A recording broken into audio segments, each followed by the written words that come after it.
Good morning, student. Myself, Ajit Misra from Gurukul Grove School. Today, I taught you the class 7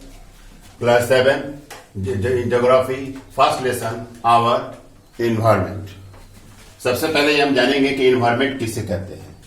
environment का मतलब यह होता है वह हमारे चारों तरफ की ऐसी स्थिति जिसमें कोई भी व्यक्ति या वस्तु अपने अस्तित्व को कायम रखते हुए अपना विकास करता है ना। सबसे बड़ी बात है कि अपना विकास करता है। इन्वायरमेंट के दो मुख्य एलिमेंट्स है, तत्व है। एक है बायोलॉजिकल इन्वायरमेंट और दूसरा है फिजिकल इन्वायरमेंट। तो बायोलॉजिकल इन्वायरमेंट में सबसे पहला हम मेनली आता है प्लांट्स एंड एनिमल। तो ये आप जब सभी जानते हैं कि प्लांट्स और एनिमल जो होते हैं है ना, वो हमारे लिए कितने उपयोगी हैं। क्यों कि प्लांट्स और एनिमल जितने मानव के लिए जो है ना भोजन तथा और भी दूसरी आवश्यकताओं की पूर्ति करते हैं। इसके बाद आता है फिजिकल इन्वायरमेंट। तो फिजिकल इन्वायरमेंट में जो आते हैं वो आता है सन, टोटल नॉन लिविंग थिंग्स और इनऑर्गेनिक थिंग्स। जब ये दोनों यानी कि बायोलॉजिकल इन्वायरमेंट और फिजिकल इन्वायरमेंट जो है ना एक दूसरे पर इंटरैक्ट करते हैं तो बहुत सारे जो है ना बदलाव आते हैं। ये जैसे कि आपने पढ़ा कि बायोलॉजिकल इंपॉर्टेंट हमारे लिए क्यों आवश्यक है, क्योंकि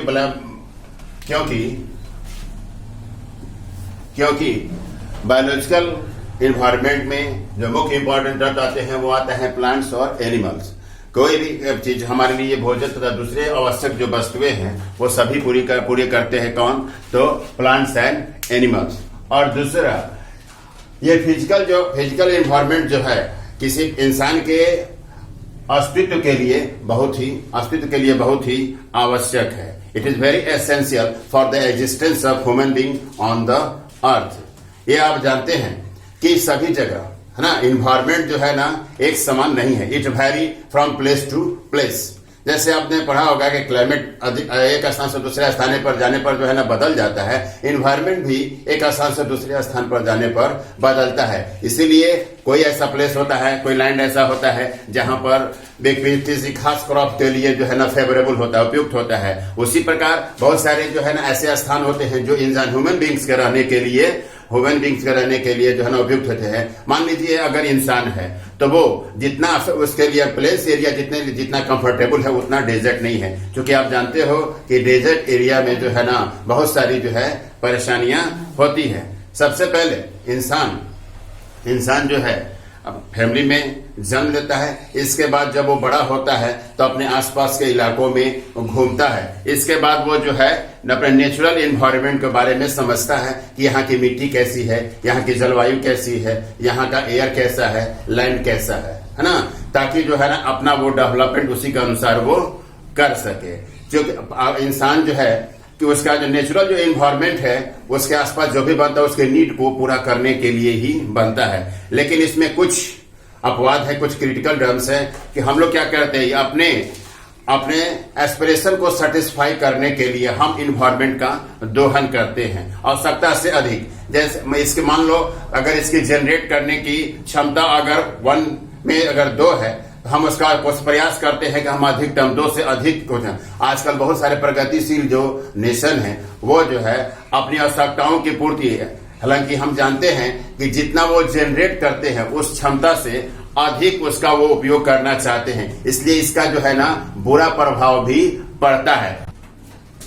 इस प्रगतिशील जैसे मैंने आपको बताया कि प्रगतिशील यानी कि जो डेवलपिंग कंट्री है वो जो है कि नहीं वह इसका जैसे मिनरल्स है ना, वाटर है, इसका जो है ना अधिक उपयोग करते हैं जिसका बुरा प्रभाव पड़ता है। क्योंकि वो जितना वो जनरेट कर सकता है नेचुरल एनवायरनमेंट से अधिक वो उसका उपयोग करते हैं। इसलिए इसका बुरा प्रभाव पड़ता है और पॉल्यूटेंट है ना प्रदूषण भी होता है।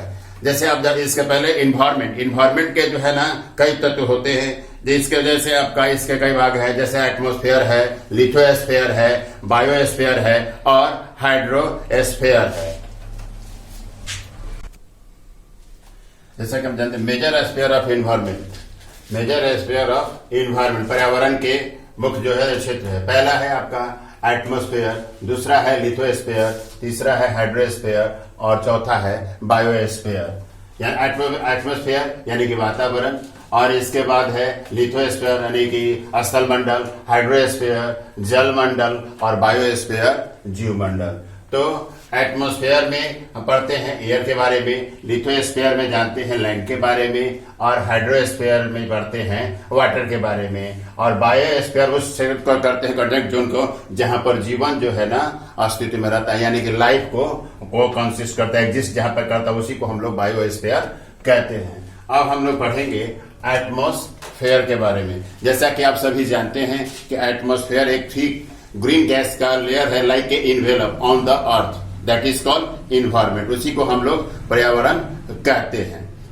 ये जो है, जो इन्वायरमेंट जो है, हमें ये सूर्य की तीव्र किरणें जो होती हैं उनसे हमें ये प्रोटेक्ट करता है, यानी कि हमें ये बचाता है। अब हम पढ़ेंगे कि आखिर एटमॉस्फेयर जो है ये किस तत्वों से बना हुआ है, इसका कंपोजिशन क्या है। अब जैसे आपको मैं बताया कि अब हम जो है ना एटमॉस्फेयर के कंपोजिशन के बारे में पढ़ेंगे। तो एटमॉस्फेयर में जो विभिन्न जो गैस होते हैं किस मात्रा में उपस्थित रहते हैं उसको पहले हम लोग समझ लेते हैं। पहला नाइट्रोजन है। नाइट्रोजन जो है एटमॉस्फेयर में 78% रहता है, ऑक्सीजन जो है 21% रहता है, ऑर्गन जो है 0.9% रहता है, और भी बहुत सारे जो है ना गैसेज होते हैं, जैसे आपका होता है CO2, हेलियम, H2, ओजोन। ये सब जो है ना एटमॉस्फेयर में बहुत थोड़ी मात्रा में उपस्थित रहते हैं।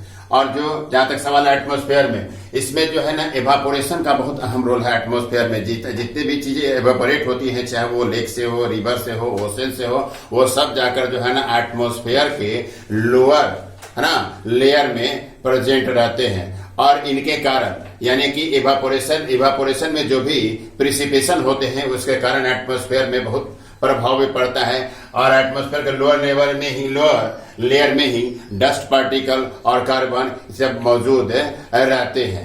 अब हम